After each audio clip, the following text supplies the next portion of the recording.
What would you do if you thought your lovers were going to kill you? This was the chilling final message 31-year-old Eileen Seiden sent to her best friend.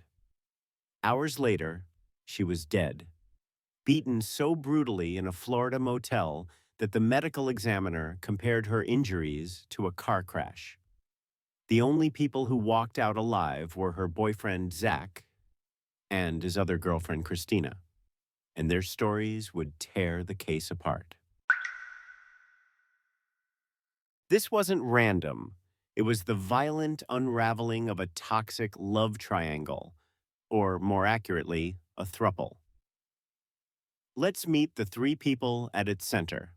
Zachary Abel, a Miami used car salesman, outwardly charming, conflict avoidant to a fault. He lived to please people, even if it meant lying. Christina Oro, 8 years older, Zach's live-in girlfriend and business partner.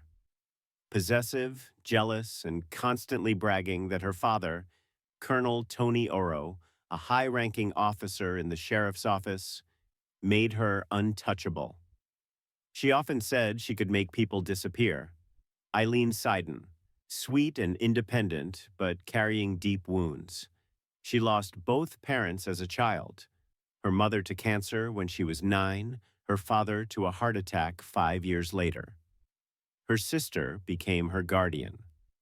Despite these tragedies, Eileen built a life in Miami, working as a property manager and surrounding herself with close friends. In 2017, she reconnected with Zach, a high school acquaintance. They began a passionate affair. Zach promised to leave Christina, and Eileen believed him.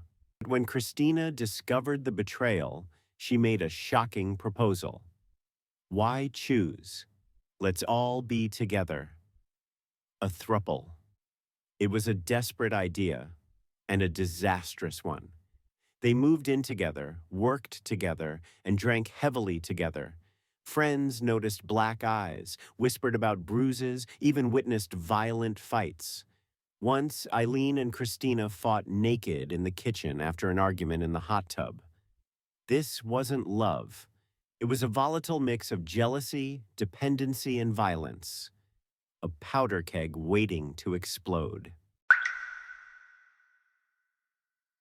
By April 2018, the fighting had spiraled out of control.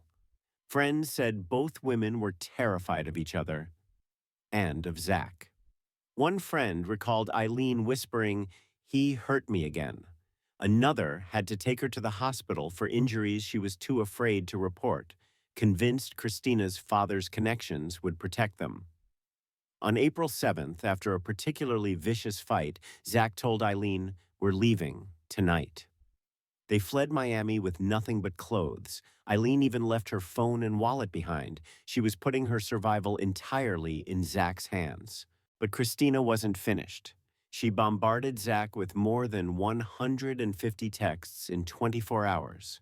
Some were threats. "My dad will be calling you again." Others were pure venom. "You effed me over. Now I'm effing you over." Then her tone flipped.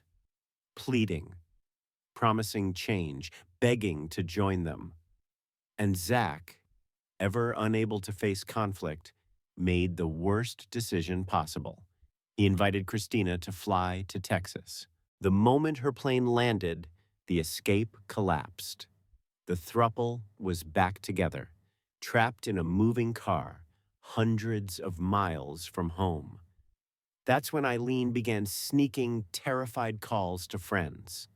"He has a look in his eye I don't recognize. I'm being treated like a sex slave. And most chilling of all, I think they're going to kill me. I don't think I'm getting out of this."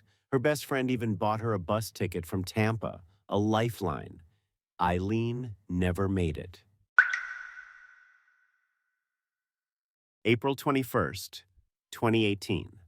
The trio checked into a small motel. Outwardly, they were polite. They barbecued, even brought motel staff a gift.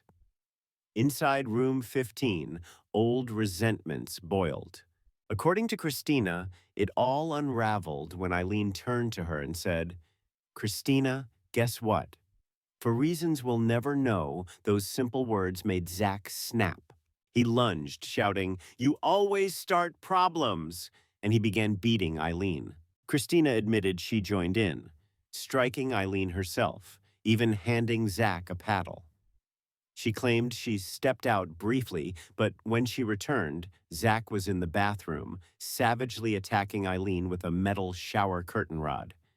He then grabbed a wooden walking stick, breaking it over her back and allegedly using it in a sexual assault. Eileen's injuries were catastrophic: 17 broken ribs, a lacerated liver, massive internal bleeding. The medical examiner said it was like being in a high-speed car crash. By morning, Eileen was dead. Zach and Christina cleaned the room, stuffed her body in the trunk, and dumped it in a cul-de-sac 6 miles away. Instead of disappearing, Zach and Christina drove straight to their friend Mike's home in Davie, Florida. When Mike asked, "Where's Eileen?" Zach first lied. She ran away. Minutes later, he admitted flatly, "She's dead. We had to dump her body." Mike was terrified. Two people who had just confessed to murder were sleeping on his couch.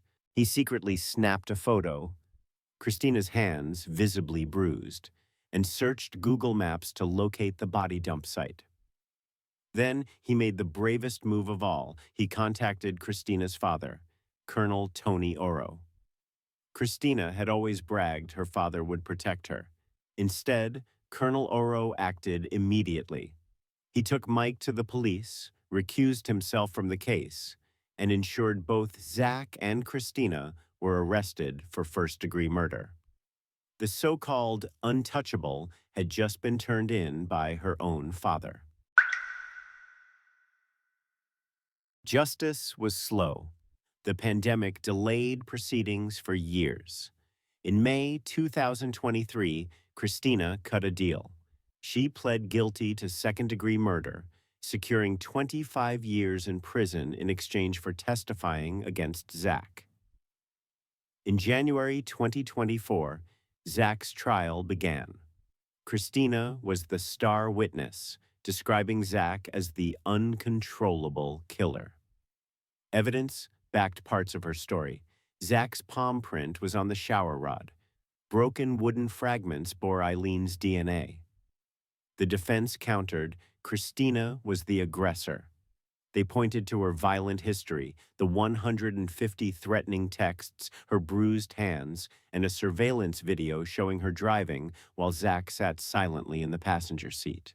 Despite doubts, the jury sided with the prosecution. In June 2024, Zach was convicted of second-degree murder and sentenced to life in prison. Christina, thanks to her plea, will walk free in 2043 at the age of 63. In court, Colonel Oro faced his daughter and delivered words she could never outrun. "You will own up to the truth. You will accept responsibility. You will be the voice of the victim. And then you will face your sentence." So who do you believe? Christina, the jealous girlfriend who may have weaponized her plea deal to save herself? Or Zach, the manipulative partner who proposed to Eileen 1 week and helped destroy her the next? We may never know. What we do know is this: Eileen Seiden, who had already lost her parents, who fought to build an independent life, wanted only love and safety. Instead, she was trapped in the deadliest prison of all, a toxic relationship. What's your verdict? Who do you think bears the true responsibility for Eileen's murder? Share your thoughts below.